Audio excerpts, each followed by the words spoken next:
Assalamualaikum warahmatullahi wabarakatuh. Alhamdulillah rabbil alamin wassalatu wassalamu ala asyrafil anbiya wal mursalin sayyidina Muhammad wa ala alihi wa sahbihi ajma'in. Rabbi shrah li sadri wa yassir li amri wa hlul 'uqdatam min lisani yafqahu amma ba'du. Kita sambung balik kitab kita ni di sekitar wali dan karamah antara fakta dan khayalan. Antara fakta dan khayal. Terbitan Majlis Agama Islam Negeri Kelantan. Majlis Agama Islam dan adat istiadat Negeri Kelantan. Maik lah, maik. Itu dua habis macam mana. Main buku ni, buku main betul. Buku terbitan Majlis Agama Islam Negeri Kelantan . Jadi kita sambung, kita telah masuk dalam bab konsep khatmul walayah, penamak wali-wali. Kita bicara dah tentang Ibn Arabi dan penamak wali-wali dia tu.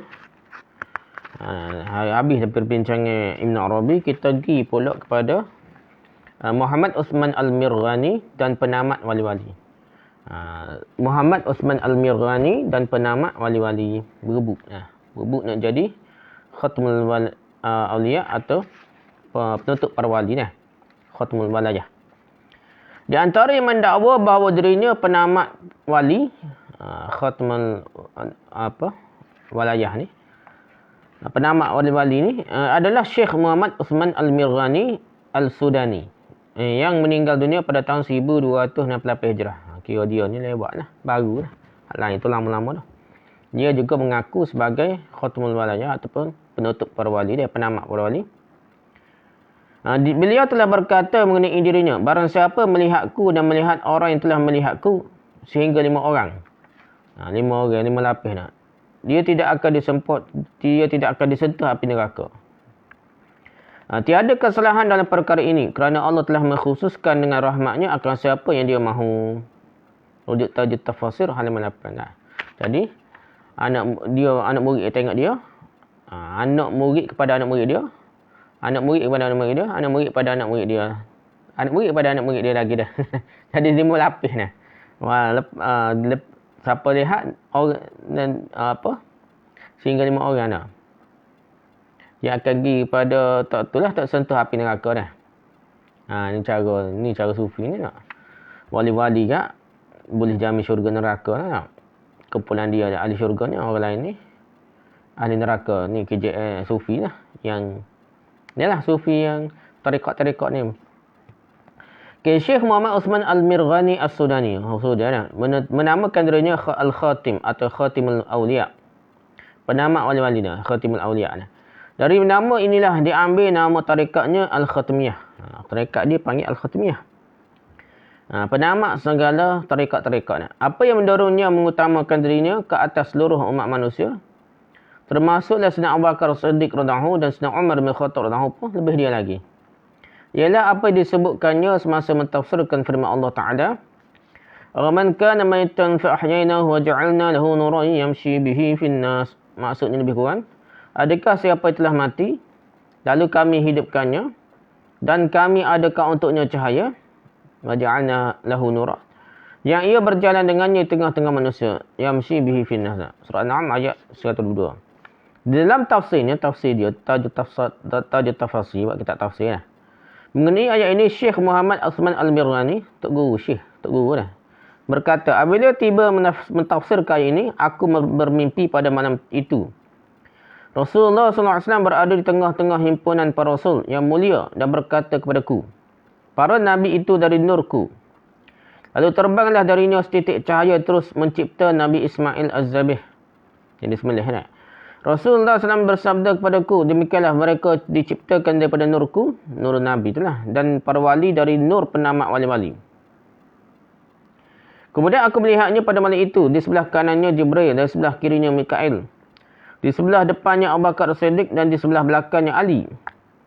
Rasulullah SAW bersabda kepada aku selepas aku menghampirinya dan mengucup dahinya yang mulia. Lepas tu katakan bahawa tiada seorang pun yang menjalankan urusan Allah dan urusan orang-orang beriman selepas aku sepertimu.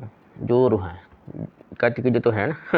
Jadi urus Allah, menjalankan urusan Allah, ambil kerja Tuhan ni. Dan orang-orang beriman, urusan orang beriman selepasmu, sepertimu dah. Allah berterima kasih atas usahamu itu dah. Aku pun berkata kepadanya, wahai Rasulullah, tetapi Rasulullah telah bersabda, aku telah penat menguruskan orang beriman dan menasihati mereka. Tiada siapa yang mengurus mereka selepas aku sepertimu. Lalu aku pun berkata, adakah perbuatan hamba itu memuaskan hati Tuhan? Rasulullah menjawab, ia telah memuaskan aku. Dan memuaskan Allah dari atas 7 petala langitnya, arasnya dan hijab-hijabnya.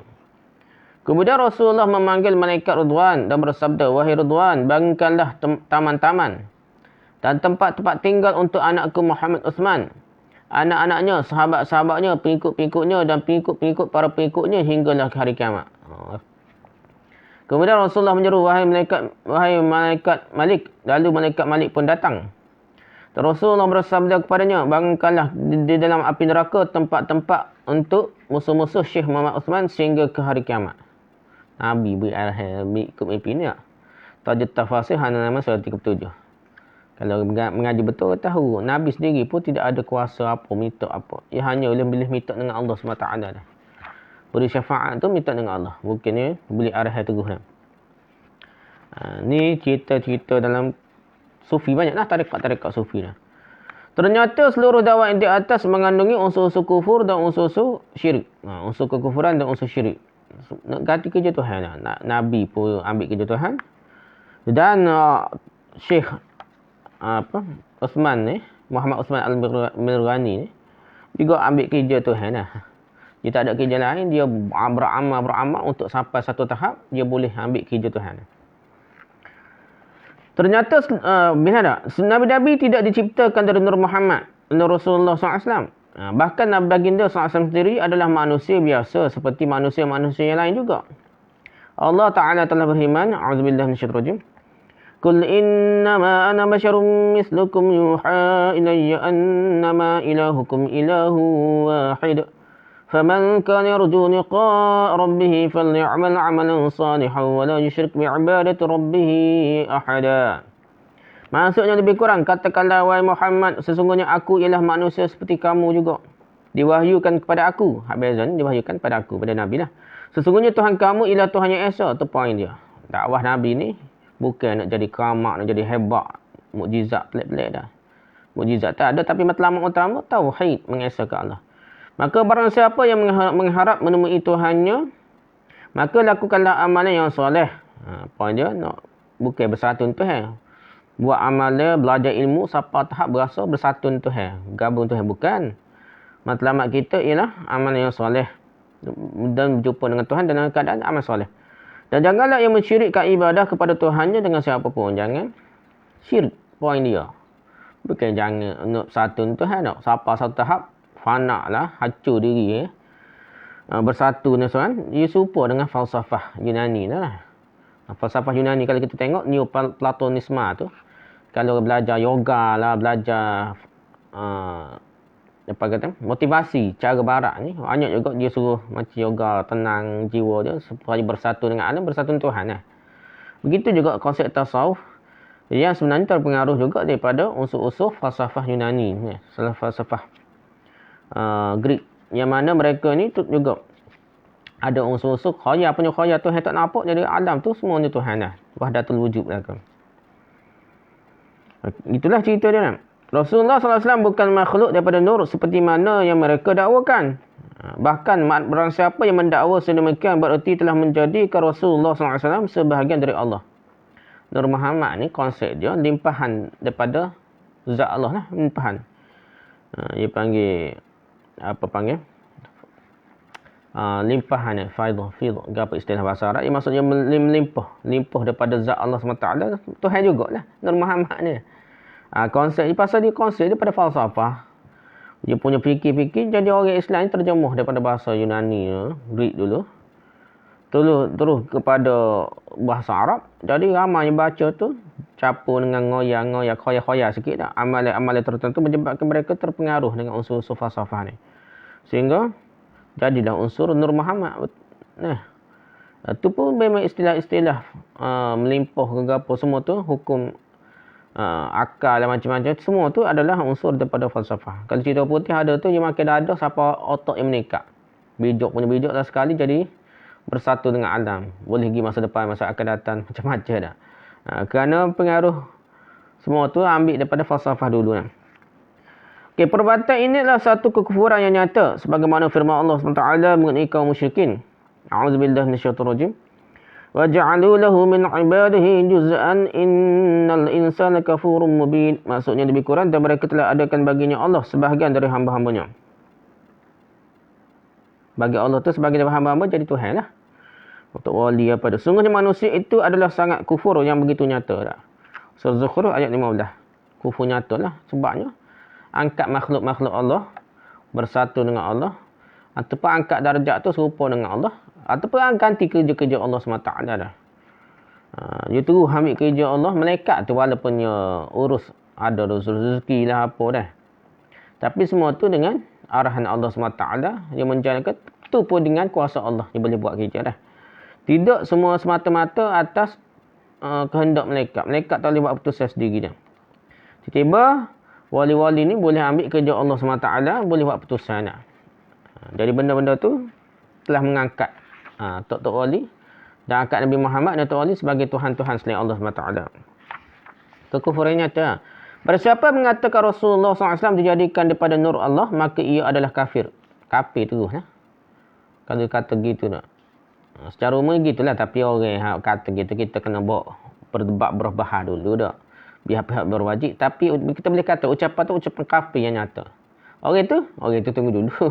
Kena bawa majlis agama ke bahas dulu debat lah dah. Takut dia salah faham ke dia ngoyak salah sebut nak. Tak tahu maksudnya sebenarnya macam-macam manusia ni.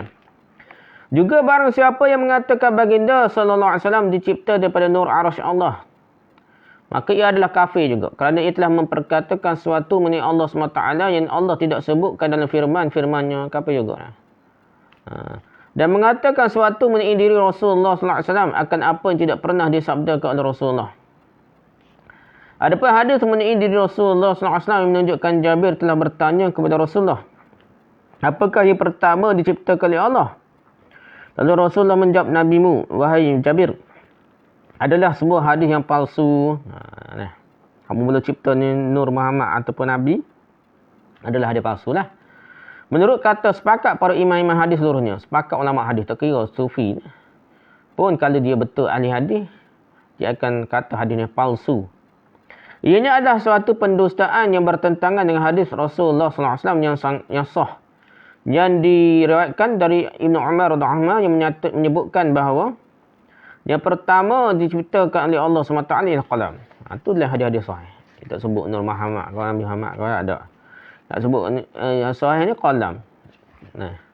Adapun dakwaan Syekh Muhammad Uthman Al-Mirghani Al-Sudani yang menyatakan bahawa para wali diciptakan daripada nur penamat wali-wali, iaitu Syekh Muhammad Uthman Al-Mirghani, maka itu bukan sahaja dusta, malahan adalah suatu kelucuan yang sepatutnya menjadi ejekan orang yang berakal. Masalahnya orang tak berakal kan. Tok Guru dia kata menara Fir'aun buat menara 15 km. Pertahan bukan main. Tak logik dah. Guna Everest pun tak berapa 7,000 8,000 orang tak boleh nyawa dah atas ni. Di bawah nak siapa dia zaman tu buat bangunan tinggi main nak. Kena Tok Guru silap mengaku silap, tapi taksub punya taksub pertahankan kata-kata Tok Guru dia. Begitu juga sini, cerita tak logik pun tak, pertahankan juga. Tuduh oleh Wahabi tak percaya. Tak ada pasal-pasal, tak ada kaitan Wahabi, cuma benda nak karut, tak logiknya. Tak masuk akal, tapi percaya juga dah. Tok Guru kan. Begitulah. Apakah jenis nur yang ada pada diri Syekh Muhammad Uthman Al-Mirghani sehinggalah Allah memilihnya untuk mencipta wali-wali seluruhnya? Allah pilih dia jadi Tuhan pula. Allah pilih Muhammad Uthman Al-Mirghani ni jadi Tuhan kecil. Boleh jadi wali, boleh buat wali lain pula. Sejak bilakah wali-wali itu diciptakan daripada nur? Sedangkan para malaikat itulah sebenarnya yang telah diciptakan oleh Allah daripada nur. Wali-wali dan nabi adalah manusia biasa seperti manusia yang lain juga. Hanyalah Allah telah melebihkan mereka melalui yang amalan ibadah kepadanya, ketaatan mereka kepadanya dan keimanan mereka kepadanya, kepada Allah. Dan lebih dia kerana ibadah dia, kerana pilihan Allah sehingga dia taat pada perintah Allah. Dan mereka ni diterima wahyu, tu je beza dia. Tak ada lebih ke apa. Nabi tidaklah jadi super Tuhan Nabi ni. Adapun dakwaan bahawa Rasulullah SAW telah menyuruh malaikat Ridwan Membina bangunan-bangunan dan taman-taman untuk Syekh Muhammad Osman Al-Mirghani. Jadi Tuhan. Nabi pun jadi Tuhan. Boleh arah main-main je malaikat. Bukannya arah Allah. Bukan minta dengan Allah. Minta dengan malaikat. Bukan minta suruh. Ganti kerja Tuhan. Pengikut-pengikut Syekh Muhammad Al-Mirghani, zuriat-zuriatnya, sahabat-sahabatnya dan sebagainya lagi, itu adalah dongengan dan khayalannya semata-mata. Perkara lah seperti inilah tidak pernah didakwa oleh Rasulullah SAW untuk dirinya sendiri. Nabi pun tak pernah dakwa. Tetapi sebaliknya dakwah ini datang dari seorang lelaki yang keistimewaannya ialah merintis jalan ke arah penjajahan Inggeris ke negeri Sudan pada masanya. Tok guru yang hebat ni dah. Kononnya Syekh Muhammad Osman Al-Mirghani ni dia lah berpakat dengan Inggeris ni dan membuka penjajahan Inggeris ke atas Sudan. Beliau telah berjaya mengumpulkan harta secara haram tanpa tolak bandingnya, khususnya dari kalangan fakir miskin. Tak tu guru Syekh ni, Syekh tarekat ni ramai kaya-kaya nah. Kaya-kaya Tok Guru. Mengawini beratus-ratus wanita yang kahwin dan menghasilkan berpuluh-puluh orang anak.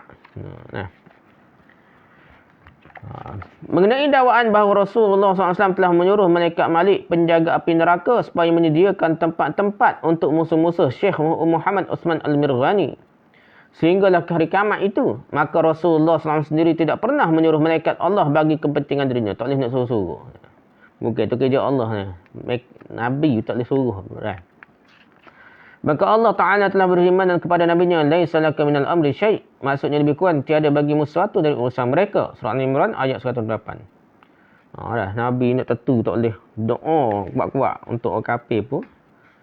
Tak boleh. Nak ceritanya, tak ada apalah Nabi SAW di segi tak boleh ambil kerja Tuhan lah. Tak boleh nak buat orang ni bodoh kata ni ahli neraka, ahli ni syurga. Tak boleh bodoh. Tu setara Nabi. Kita manusia macam mana? Ni mengaku anak murid kita, ni ahli syurga. Bukan anak murid kita, tegur kita, kritik kita, ahli neraka. Mana bodoh nak. Kritik jemaah kita, menentang Islam. Boleh tiket neraka. Macam mana boleh macam tu dah? Kritik jemaah kita, parti kita, tok kita tu ahli neraka. Macam mana kita nak? Lepas tu melawan menentang ulama. Mudah-mudahlah ke dia, geng dia lah. Dia kritik orang, dia kritik ulama lain, tok guru lain, Dr. Mazal, tak jadi pula. Tak, menentang Islam. Okey, Rasulullah SAW tidak boleh bertindak sewenang-wenang di alam buana ini. Seperti dakwaan golongan bertasawuf itu, tak boleh bertindak ni.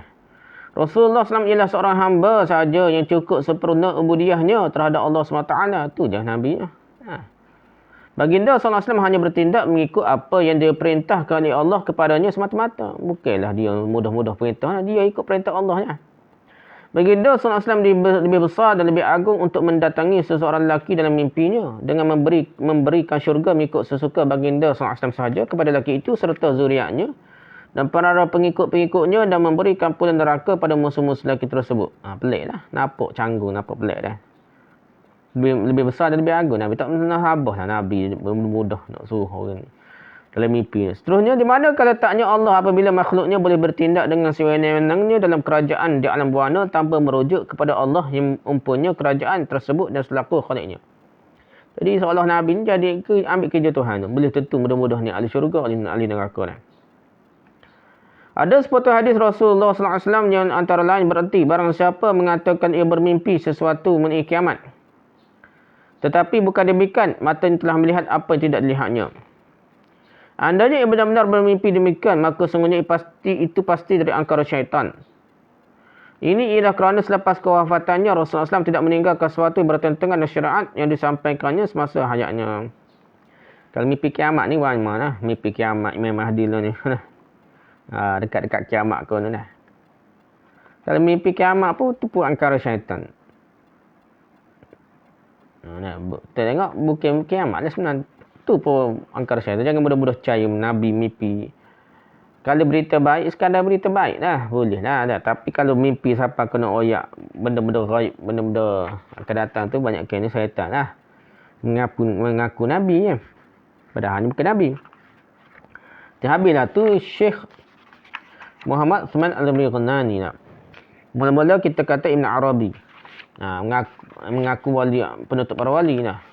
Yang kedua Muhammad Osman Al-Mirghani. Yang ketiga pula ni kita yang kedua, ketiganya Syekh Ahmad Tijani dan penamat Rasul-Rasul. Mungkin Nabi pakai Rasul-Rasul, nama dia lah. Di antara mereka yang juga mendakwa dirinya penamat wali-wali ialah Syekh Ahmad At-Tijani Al-Fasi, yang meninggal dunia pada tahun 1236 Hijrah. Jadi dia ni dia lah awal sikit daripada Syekh Uthman Al-Mirghani As-Sudani. Syekh Ahmad Tijani ni awal lagi. Kalau Syekh Ahmad Muhammad Al-Mirghani ni, Muhammad Uthman Al-Mirghani ni dia di Sudan. Ni di Morocco dah. Jadi Syekh Ahmad Tijani Al-Fasi. Beliau muncul untuk mendustakan semua mereka yang telah mendakwa diri masing-masing sebagai penawar al-wali 1000 tahun sebelumnya. Semua hak mengaku ramal lah. Bukan Ibn Arabi saja ramal lagi dah. Jadi hak mengaku penabat wali-wali ni semua yang kata bohong belaka dah, dusta belawak. Malah Syekh Ahmad Tijani mendakwa bahawa Allah telah melantiknya sebagai penamat wali-wali yang sebenar. Hak sebelum tu mengaku penamat wali tak betul dah. Dialah penamat wali-wali yang sebenarnya. Dan bahawa Rasulullah SAW telah menyampaikan berita gembira itu kepadanya. Menurut dakwaan beliau, seperti yang terdapat dalam buku Rimahul Harbur Rahim. Rimahul Harbur Rahim, Allah telah menyembunyikan perlantikan itu dari pengetahuan semua makhluk kecuali Nabi Muhammad SAW. Dia kata gitulah. Dakwaannya lagi bahawa Rasulullah SAW telah memberitahunya Allah mempunyai 300 akhlak. Yang barang siapa mempunyai satu daripada akhlak-akhlak itu, nescaya Allah memasukkannya ke dalam syurga. Seluruh akhlak-akhlak itu tidak terdapat pada diri Nabi-Nabi dan juga wali-wali selain penghulu sekalian makhluk, iaitu Nabi Muhammad SAW. Wali-wali kutub yang datang selepasnya termasuk Ibn Arabi hanya mengetahui akhlak itu dari segi lahirnya sahaja zahirah. Akhlak-akhlak ini hanya dapat dirasakan dan tidak dapat ditangkap dengan gambaran. Kemudian beliau mendakwa pula bahawa Allah telah menurunkan ilmu-ilmu ghaib kepada Rasulullah SAW. Dan melalui Rasulullah, ilmu-ilmu itu dilimpahkan ke atas para Nabi dan Rasul yang lain. Dari para Nabi dan Rasul, ilmu itu dilimpahkan hanya kepada Syekh Ahmad Tijani sahaja. Yang kemudian melimpahkannya pula kepada semua para wali. Bermula dari masa diciptakan Nabi Adam AS. Sehinggalah ke saat ditiupkan sangkakala pada hari kiamat. Gitulah nak ngaku dia berlaku. Melalui sumber dia saja. Hak mati awal daripada dia pun. Sejak Nabi Adam pun ilmu Tok Wali tu daripada dia juga. Hebat dia lah. Dakwaan Syekh Ahmad Tijani selanjutnya dalam buku tersebut ialah kedudukan beliau dengan Rasulullah SAW sangatlah rapat. Seperti rapatnya jari telunjuk dengan jari hantu. Wali-wali kutub jika dibandingkan dengan beliau adalah seperti orang-orang awam dibandingkan dengan wali-wali kutub. Wali kutub pun hebat dia lagi.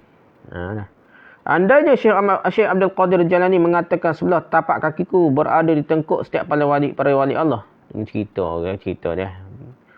Tak betul kali tak? Sebelah tapak kakiku berada di tengkuk setiap wali Allah. Dia di atas lagi. Pada zamannya, maka Syekh Ahmad Tijani mengatakan bahawa kedua-dua belah tapak kakinya berada di atas tengkuk setiap wali Allah sejak zaman Nabi Adam lagi. Hinggalah ke saat sangkakala ditiup menandakan kiamat. Hebat dia lagi daripada Syekh Abdul Qadir Jalani. Cerita.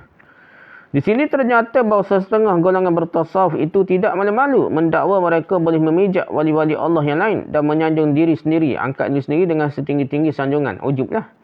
Ini menunjukkan betapa rendah dan kejinya sifat dan akhlak mereka sebenarnya. Mereka bercakap pasal akhlak.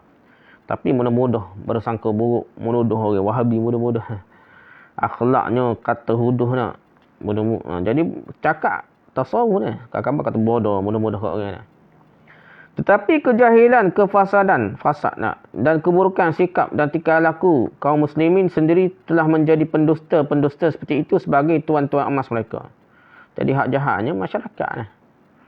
Orang kaum muslimin yang angkat ni, ustaz viral mereka ni lebih daripada orang alim sungguh.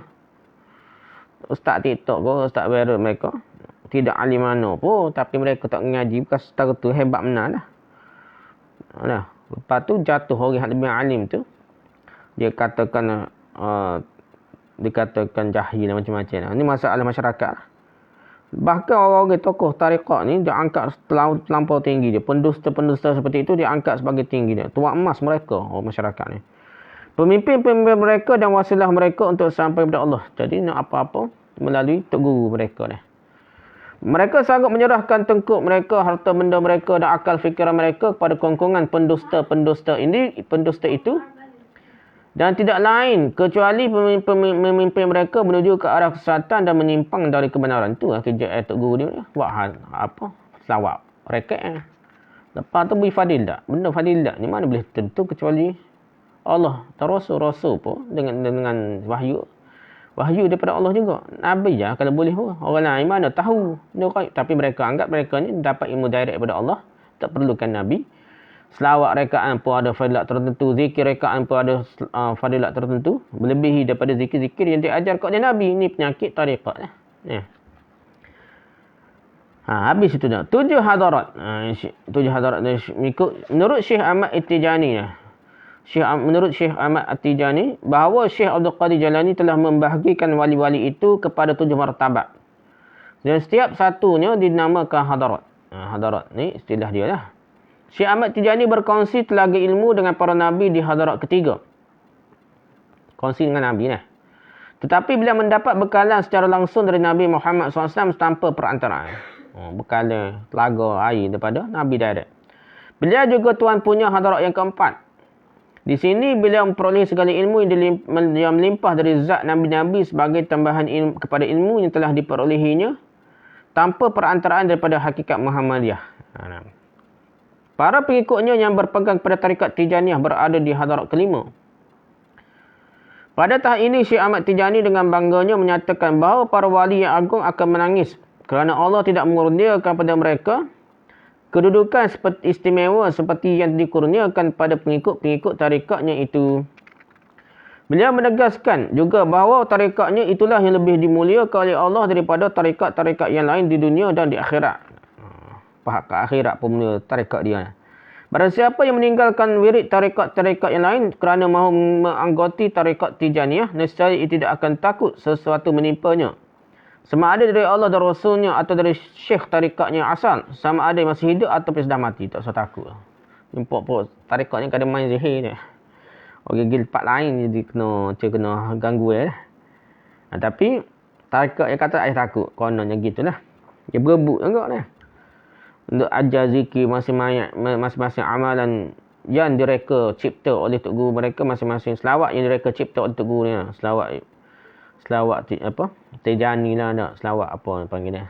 Nariyah selawat macam-macam direka oleh Tok Guru. Dah ada fadilat yang direka cipta dah. Tapi percaya tu lebih daripada hadis Nabi dah. Hadis Nabi tak percaya mana masalah ni. Kita tak boleh baca hadis Nabi Sahih Bukhari sesak lah.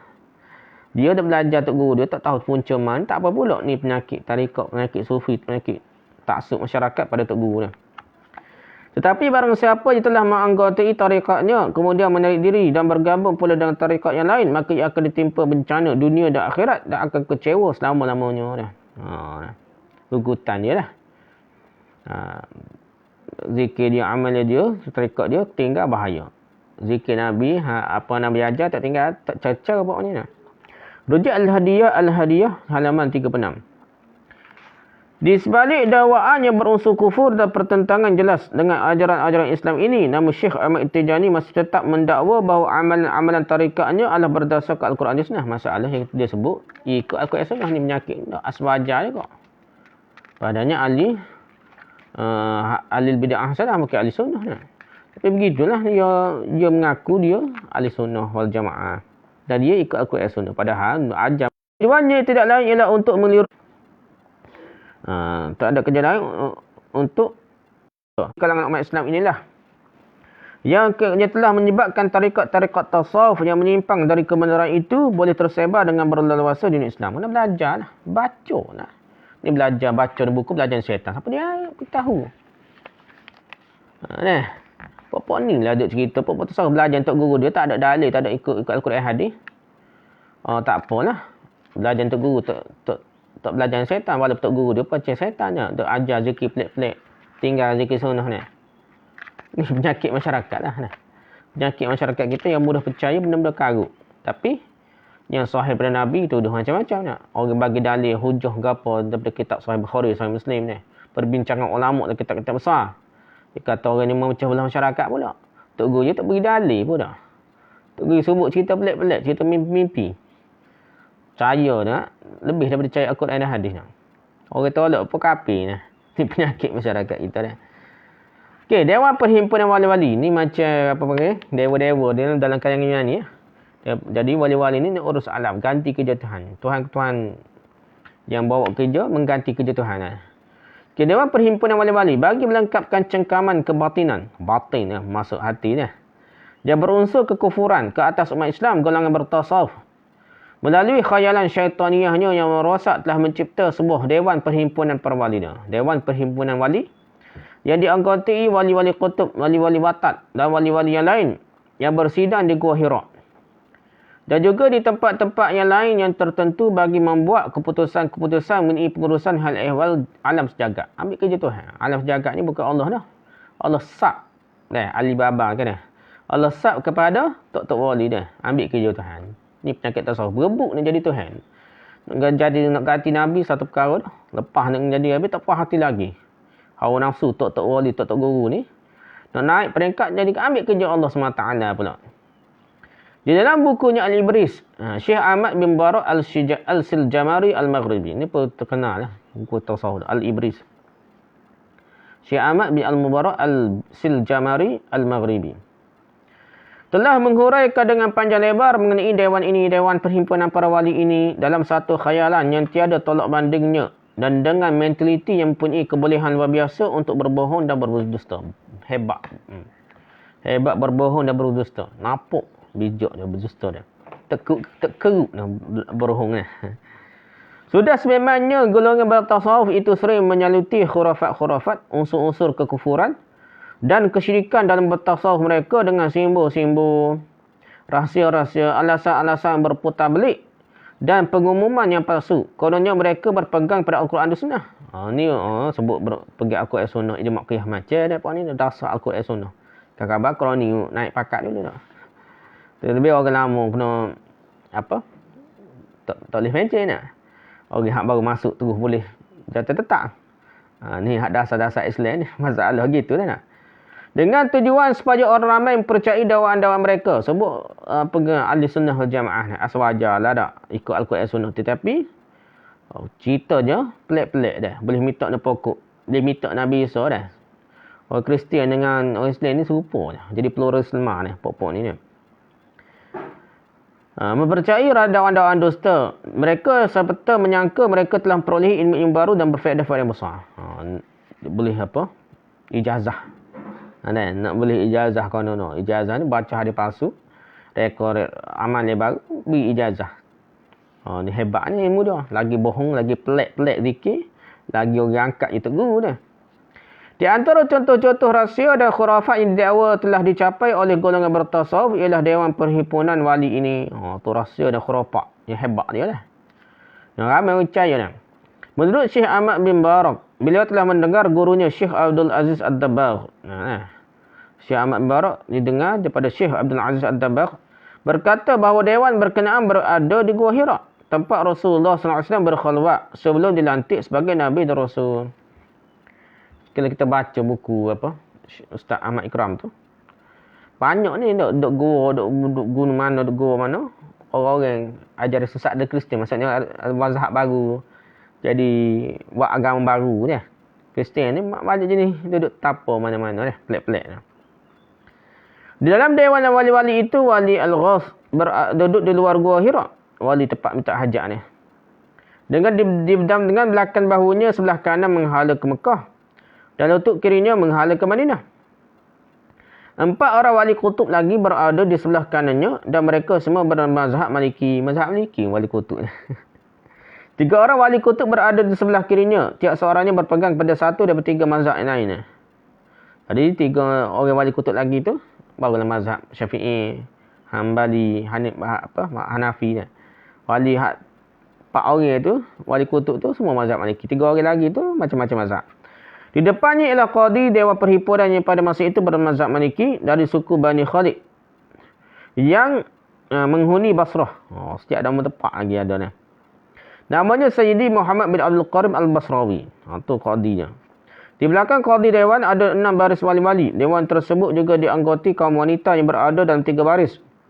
Tetapi bilangannya tidaklah ramai. Barisan-barisan mereka terletak di sebelah arah 3 orang wali kutub yang berada di sebelah kiri Al-Ghaus. Barisan perempuan ni lah. Di sebelah arah 3 orang wali kutub yang berada di sebelah kiri Al-Ghaus lah. Jadi wali-wali mazhab lain. Bukan mazhab Maliki ni. Setengah wali yang telah meninggal dunia juga menganggotai dewan tersebut. Dan mereka berada bersama-sama wali yang hidup tetapi berbeza dalam 3 perkara. Pertama, pakaian dan rambut mereka tidak berubah, sama seperti keadaan semasa mereka mati. Kedua, tidak berlaku perbincangan mengenai alam orang mati dengan mereka. Menurut Syekh Abdul Aziz Ad-Dabbagh, di antara adab sopan peziarah kubur ialah apabila ia mahu menyeru dan bertawassul kepada Allah melalui salah seorang walinya dan agar seruannya disambut, maka ia hendaklah bertawassul dengan wali telah mati. Kerana amalan ini lebih mendalam kesannya ke atas tujuannya dan lebih hampir seruannya untuk disambut. Wali hak mati ni lebih kuat jadi Tuhan berbanding dengan wali hidup lah. Boleh banyak, boleh hajat lah. 3, zat si mati tiada bayang-bayang. Jika orang yang telah mati berdiri tengah-tengah di antara anda dan matahari, nescaya anda tidak akan melihat bayang-bayangnya. Rasanya ialah kerana ia hadir dengan zat rohnya, bukan dengan zat tanahnya yang fana. Zat roh itu adalah ringan, telus dan tidak tebal. Dinyatakan bahawa Syekh Abdul Aziz telah berapa kali menghadiri dewan perhimpunan tersebut dan telah disambut oleh anggota-anggotanya dengan penuh mesra sebaik-baik sahaja mereka melihatnya dari jauh. Di antara penyambut-penyambut ada yang disertai bayang-bayang dan ada yang tanpa bayang-bayang langsung. Wali-wali telah mati yang menghadiri dewan itu terbang turun dari alam barzakh dengan terbangan roh. Apabila menghampiri tempat dewan itu pada jarak tertentu, mereka mendarat di bumi dan berjalan kaki hingga tiba di dewan tersebut dengan penuh beradab sopan kepada orang-orang yang hidup, disertai dengan rasa takut pada mereka. Dewan itu juga dihadiri oleh para malaikat yang mengambil tempat di belakang barisan wali-wali. Jin-jin juga menghadirinya dan mereka ialah golongan rohaniyun yang mengambil tempat di belakang sekali. Bilangan mereka hanya sedikit, tidak sampai sebaris penuh. Adapun tujuan kehadiran malaikat dan jin-jin itu ialah membantu wali-wali bertindak dalam perkara-perkara tidak terdaya dilakukan oleh zat-zat para wali. Rujuk Al-Ibris halaman 163 hingga 104. Khayal yang kuat lah. Semua ni nak ganti kerja Tuhan. Seolah Tuhan ni letih pakai besar kontrak kepada wali-wali yang. Syekh Ahmad bin Barak menyebut lagi gurunya Syekh Abdul Aziz Ad-Dabbagh juga mendakwa kadang-kadang Rasulullah SAW turut menghadiri dewan perhimpunan di Gua Hira dan duduk di tempat wali Al-Ghaus, wali tempat minta hajatnya. Minta tolong ni. Sementara wali Al-Ghaus berpindah pula ke tempat qadi dewan yang bergeser ke barisan belakang untuk menyertai wali-wali. Apabila Rasulullah SAW turut datang sama ialah nur-nur yang begitu kuat cahaya dan sinarannya. Ya, andanya 40 orang laki-laki gagah lagi sangat berani mahu menentangnya, mereka akan musnah dengan serta-merta. Tetapi Allah telah mengurniakan kekuatan pada para wali-walinya untuk menghadapi nur tersebut. Namun demikian hanya segelintir sahaja dari kalangan mereka yang dapat mencatatkan perintah-perintah yang lahir pada saat kehadiran Rasulullah SAW. Itu termasuklah percakapan Rasulullah SAW dengan wali Al-Ghaus. Begitu juga wali Al-Ghaus apabila ketiadaan Rasulullah SAW akan mempunyai nur yang sangat kuat terangannya, sinarannya. Wali Al-Ghaus pun hebat juga cahayanya. Sehingga anggota-anggota dewan itu tidak terdaya mendekatinya. Perintah yang turun daripada Allah Ta'ala tidak tertangguh oleh mana-mana zat selain zat Nabi Muhammad SAW. Apabila perintah itu disampaikan oleh Rasulullah SAW, maka tiada zat yang dapat menanggungnya selain zat wali Al-Ghaus. Wali tepat minta hajatnya. Dari zat wali Al-Ghaus itulah ia berpecah pada wali-wali kutub yang 7. Dan dari wali-wali kutub yang 7 itu berpecah pada anggota-anggota dewan yang lain. Rujuk Al-Ibris halaman 164. Itulah khayalan dia. Jadi Allah SWT ni diberi Nabi Rasulullah SAW jadi Tuhan dah. Ganti kerja Tuhan. Lepas tu bagi pada wali-wali jadi Tuhan kecil lagi dah. Semuanya ganti kerja Allah SWT untuk urus alam.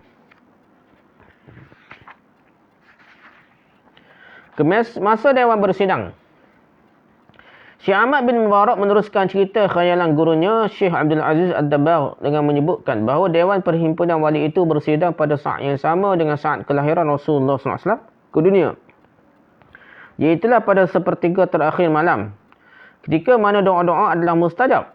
Barang siapa yang mahu memperolehi saat tersebut, maka ia hendaklah membaca ketika akan tidur ayat berikut sehingga ke akhir surah Al-Kahfi. Innal ladzina amanu wa 'amilus solihati kad lahum jannatul firdausi nuzula. Bawa ikut apa dah nak. Serta memohonlah kepada Allah agar dibangunkan pada saat tersebut, nescaya akan terjaga pada saat tersebut. Para Nabi dan Rasulullah SAW termasuk Rasulullah SAW menghadiri Dewan Perhimpunan Wali itu pada satu malam dalam setahun, iaitulah pada malam Qadar, Lailatul Qadar. Di antara yang menghadirinya pada malam itu ialah para malaikat muqarrabin dan yang lain, juga semua ummahatul mukminin dan para sahabat yang ulung. Surah Rujuk Al-Ibris halaman 144. Menurut Syekh Abdul Aziz Al-Dabbagh lagi, seperti yang diberitakan oleh muridnya Syekh Ahmad Al-Mubarak bin Mubarak, pada mulanya Dewan Perhimpunan Wali dipenuhi dengan malaikat sahaja. Tetapi setelah Rasulullah SAW diutus, Dewan itu mula diisi oleh wali-wali daripada umat Nabi Muhammad SAW. Ternyata malaikat-malaikat yang memenuhi Dewan sebelumnya adalah sebagai pengganti wali-wali umat ini. Kerana apabila muncul seorang wali dunia dan secara langsung menjadi anggota Dewan itu, maka ia akan mengambil tempat yang diperuntukkan kepadanya di barisan depan atau barisan lain. Pada masa yang sama, malaikat yang mengisi tempat itu akan mengosongkan tempatnya untuk diambil alih oleh wali tersebut. Demikianlah kedudukan Dewan itu pada permulaannya. Malaikat yang masih tinggal hanya menduduki 6 barisan di belakang barisan wali. Kuat ya, ngoyak dah. Al-Ibris halaman 104. Yang adanya Syekh Ahmad bin Barak dan penulis-penulis yang lain dari kalangan yang bertasawuf sering menggunakan ungkapan Wallahu a'lam. Allah yang lebih tahu. Nampak lebah, nampak juruh lah. Guna insya-Allah lah, tabarakallah. Padahal kepala bapa pembohong ni. Dia guna wallahu alam lah sekalian. Di penghujung khayalan tasawuf yang mereka catatkan tersebut. Ini adalah suatu perbuatan yang amat memalukan kerana mereka telah menggunakan ungkapan tersebut berhubung dengan dakwaan-dakwaan dusta dan karut-marut yang sengaja mereka kaitkan dengan ajaran Allah yang tiada hubung kait langsung dengannya. Mereka sanggup berdusta dengan perkatakan hakikat-hakikat ilmu dan rahsia-rahsia perkara gaib yang mereka dakwa telah melihat dan menyaksikannya serta memperolehinya. Padahal mereka hanya menyangka-nyangka dan berijtihad semata-mata. Nabi Jepun Nabi Yaqazah mereka macam khayal lah. Halusinasi, latihan amalan mereka tak makin nama gapo napuk macam-macam. Jadi mereka ni sangka-sangka saja. Jadi semacam sungguh je Qazah kononnya. Mereka tidak seharusnya menggunakan ungkapan wallahu alam kerana mereka secara yakin mengetahui bahawa mereka adalah berdusta. Kenapa sebut wallahu alam padahal mereka yakin mereka berdusta? Dan mengada-gadakan perkara itu semata-mata sahaja. Di samping mereka mentertawakan mentaliti pengikut-pengikut mereka yang bodoh. Walaknya bodoh mereka ni dah. Cahaya habis. Walak belaka Tok Guru kata lah. Yang sentiasa mengikuti dan percaya mereka 100%. Tok Guru kan mereka kan pejuang Islam kan. Pejuang Melayu kan biar beri tanah beri berkah pada Cina. Begitulah penyakit Tok Guru tasawuf tarekat ni tak. Pakai sebarang besar pejuang Islam Tok Guru panggil ni. Tapi penuh dengan hadis palsu, dakwaan-dakwaan palsu, reka-reka palsu, ijazah amalannya palsu. Okey, bahasa Suryani. Syekh Abdul Aziz mendakwa lagi seperti yang diceritakan oleh muridnya Syekh Ahmad bin Mubarak bahawa apabila Nabi Muhammad SAW menghadiri dewan itu ketika wali Al-Ghaf, wali tempat minta hajat ni, minta pertolongan terdesak ni, tidak menghadirinya. Maka baginda SAW disertai Abu Bakar, Umar, Uthman, Ali, kedua cucu baginda SAW, Hasan dan Husain, dan ibunda keduanya Fatimah Az-Zahra. Padahal cucu Nabi ramai lagi, hak sulung lagi dah. Hak lebih besar, lebih tua daripada Hasan Husain. Tapi di situ hanya. Yang akan duduk bersama-sama dengan sekumpulan kaum wanita yang hadir. Fatimah Az-Zahra ni duduk bersama sekumpulan kaum wanita yang hadir di sebelah kiri dewan. Fatimah akan berselawat ke atas ayahandanya dengan ungkapan yang tidak diketahui lafaz-lafaznya tetapi difahami pengertiannya oleh Syekh Abdul Aziz Ad-Dabbagh. Bahasa yang digunakan dewan itu ialah bahasa Suryani, bukan bahasa Arab dah. Fatimah dah. Ini adalah kerana kata-kata dalam bahasa itu ringkas tetapi mengandungi pengertian yang luas. Tambahan pula di antara yang menghadiri dewan itu ialah roh-roh dan malaikat-malaikat yang mana bahasa Suryani ialah bahasa mereka. Malaikat roh ni guna bahasa Suryani. Anggota-anggota dewan yang bersinar itu tidak menggunakan bahasa Arab. Kecuali apabila Nabi menghadirinya sebagai suatu tanda adab sopan kepadanya kepada Nabi. Oleh Al-Ibris halaman 148. Di sini kita merasa aneh mengapakah golongan bertasawuf hampir keseluruhannya bersepakat memilih bahasa Suryani sebagai bahasa komunikasi Dewan Perhimpunan Wali, sebagai bahasa bagi menghuraikan makna-makna huruf-huruf dan sebagai bahasa zikir-zikir mereka. Kenapa bahasa Suryani? Besar kemungkinan pemilihan bahasa ini ialah untuk mengelirukan orang ramai kerana bahasa Suryani ialah bahasa yang sudah pupus. dan hanya dituturkan oleh seramai 500 orang penduduk di salah sebuah kampung kecil di negeri Syria sahaja. Atau mungkin kerana bahasa Suryani pernah menjadi bahasa kaum-kaum yang terkenal bagi memuja jin-jin, patung-patung dan bintang-bintang. Bahasa sihir, bahasa untuk puja jin, syaitan, iblis ni dan bintang-bintang ni. Bahasa kitab-kitab sihir, jadi guna bahasa Suryani. Sebahagian besar kawasan perkampungan di mana penduduknya bertutur dalam bahasa ini adalah sunyi dan lenggang dan dipercayai dihuni oleh jin-jin pada masa ini. Tak ada dulu ni, jadi duduk jin, tempat duduk jin. Okey, lepas hak lucu lagi cerita ahli dewan ni, perhimpunan para wali bergaduh satu sama lain. Ahli dewan bergaduh. Syekh Ahmad bin Barak meneruskan ceritanya lagi dengan menyebut gurunya Syekh Abdul Aziz Ad-Dabbar mendakwa bahawa wali-wali yang kecil menghadiri perhimpunan itu dengan zatnya, sementara wali-wali yang besar tidak bergerak dari tempatnya semasa menghadirinya. Bila wali yang kecil hadir, ia akan berangkat meninggalkan kampung halaman dan rumahnya serta keluarganya dan ia tidak akan ditemui di negerinya kerana ia datang ke perhimpunan itu dengan zatnya, dengan tubuh badan dia lah. Tetapi wali yang besar yang hebat, maka ia menghadirinya dengan bermeditasi dan tidak keluar dari rumahnya pun kerana ia boleh berupa dalam berbagai bentuk disebabkan kesempurnaan rohnya yang membolehkannya menjelma dalam 366 zat jika ia mahu. Rujak Al-Ibris hanya 107.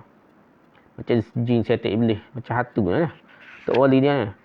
Seperkara tidak kurang anehnya ialah apabila Syekh Abdul Aziz Ad-Dabbar mendedahkan kepada muridnya Syekh Ahmad bin Barak bahawa jika para wali menghadiri dewan perhimpunan yang tidak dihadiri oleh wali ghaus, wali ghaus tak ada masa tu, maka mereka akan berbalah-balah dan bergaduh sesama sendiri bagi memutuskan siapakah yang berhak mengurus sesuatu di persada alam buana. Nak ambil kerja Tuhan ni, siapa dia boleh ambil, gaduh nak. Biasanya perbalahan dan pergaduhan itu ni berlaku di antara kumpulan yang kecil dengan kumpulan yang besar. Ada yang kalah dan ada yang menang. Andainya kedua-dua kumpulan yang bertelaga itu sama kuat, maka mereka akan sepakat menguruskan perkara itu bersama-sama. Mereka ini dianggap sebagai kumpulan-kumpulan yang berpandangan jauh dan berpenglihatan mendalam serta punya kasyaf. Boleh nampak benda gaib, boleh baca hati orang. Pertelagahan tidak berlaku di kalangan mereka kerana mereka bermusyahadah terhadap kehendak Allah dengan mata hati mereka. Andainya kumpulan lebih kecil menentang mereka, maka Allah akan menghijab mereka dari mengetahui kehendaknya, sehingga lelah dia melaksanakan apa yang telah diqadakan ke atas mereka. Pula dah. Adapun sebab wali Al-Ghaus tidak menghadiri perhimpunan itu mungkin kerana ia sedang bermusyahadah dengan Allah atau kerana berada di permulaan tauliyahnya sebagai wali Al-Ghaus bagi menggantikan wali Al-Ghaus yang baru meninggal dunia. Semasa ketiadaan wali Al-Ghaus itu, Nabi Muhammad SAW mungkin menghadirinya, menyebabkan ahli-ahli dewan menjadi kelam kabut dan panik kerana tidak tahu akibat dari kehadiran Rasulullah SAW tersebut. Andainya dengan keadaan demikian berpanjangan selama beberapa hari, nescaya binasalah segala alam ini. Al-Ibris halaman 108. Kalau balas para wali tak berhenti, habislah muka Tuhan. Bagi wali-wali ni, bagi ahli sufi ni jadi macam itulah Tuhan yang menguruskan alam dah. Ganti kerja Allah SWT. Hancurlah buat alam ni kalau tak balas sama sendiri. Serupanya dewa-dewa perang, dewa gapa yang berlaku dalam epik Yunani lah. Cerita-cerita khayalan dewa-dewa Yunani. Begitu juga khayalan dewa-dewa Hindu lah. Benda yang sama dah. Falsafah-falsafah yang telah menjadi keyakinan agama. Macam agama sufi ni lah. Di dalam dewan perhimpunan wali itu, wali Al-Ghaus atau wali teragung dikatakan bersikap sebagai seorang diktator yang paling bahaya pula dah. Tiada siapa pun yang berani membuka mulut bagi membantah atau menyuarakan sebarang rungutan. Masing-masing takut akan dirapas keimanannya di samping benda-benda yang lain jika berbuat demikian. Hebat wali Al-Ghaus ni. Tak boleh nak sentuh, tak boleh nak kritik, tak boleh nak beri pandangan. Berbeza sikit, cari mampu nak. Rujuk Al-Ibris halaman 169. Jika demikianlah sikap wali Al-Ghaus sebagai pengerusi dewan perhimpunan wali-wali itu terhadap wali-wali yang menghadirinya yang lainnya, maka patut dipersoalkan mengapakah wali-wali mahu menghadirinya juga. Adakah kehadiran mereka semata-mata untuk menerima perintah-perintah saja tanpa boleh mengemukakan sebarang pertanyaan atau membuat sebarang komen? Mesyuarat gapo pakai senyap tak terima gitulah. Berbalik kepada Syekh Ahmad bin Barak lagi, beliau juga mendakwa gurunya Syekh Abdul Aziz Ad-Dabbar telah menyebutkan bukan semua wali yang menghadiri perhimpunan itu berkemampuan melihat Lauhul Mahfuz. Di antara mereka ada yang memang berkemampuan melihatnya dan melihat tulisannya, dan ada yang cuma menghala kepadanya dengan mata hatinya saja dan tahu apa yang tertulis padanya. Dia tahu saja. Dan ada tidak menghala kepadanya kerana tahu dirinya tidak layak melihatnya. Seterusnya, wali-wali yang menghadirinya akan bersetuju terhadap apa yang berlaku pada hari itu sehinggalah kepada masa yang sama pada keesokannya. Dan berbincang mengenai qada Allah pada hari akan datang dan malam berikutnya. Dia tak ada kerja lain. Syiah Sufi ni nak jadi ambil kerja Allah SWT. Berbuk nak ambil kerja Allah SWT. Qada Allah pun nak tahu, apa pun nak tahu. Semua nak jadi Allah SWT. Ambil kerja Allah lah. Nak jadi Tuhan belakang lah. Mereka mempunyai kuasa bertindak sewenang-wenangnya di alam rendah dan alam tinggi. Rujuk Al-Ibris halaman 109. Nah, lihatlah bagaimanakah golongan bertasawuf itu. Melalui khayalan-khayalan dan pembohongan-pembohongan. Menguasai bukan sahaja bumi, bahkan langit dan arasy. Habis mereka ni berkuasa, wali-wali ni. Ambil kerja Allah ni, ambil Allah. Kerja Allah SWT. Allah ni tak boleh buat apa dah. Dia lebih berkuasa. Jadi gitu. Jadi satu pun yang terlepas dari kuasa dan tindakan mereka. Yang sewenang-wenangnya ikut Tok Ali lah. Nak urus alih ni. Maka rasalah akal fikiran siapa yang percayai doaan-doaan palsu dan bohong dan kekarutan jelek yang disebut-sebut oleh golongan bertasawuf ni. Masalah anak-anak murid percaya dah. Lepas tu mengaku belajar kitab kuning, mengaku belajar kitab nada kitab. Orang lain tak belajar nada kitab, dia lah menada kitab nak belajar apa? Talaqi kononnya dah. Belajar berguru berzanab, ada ijazah kononnya, bukan ijazah, mesti ijazah dia lah.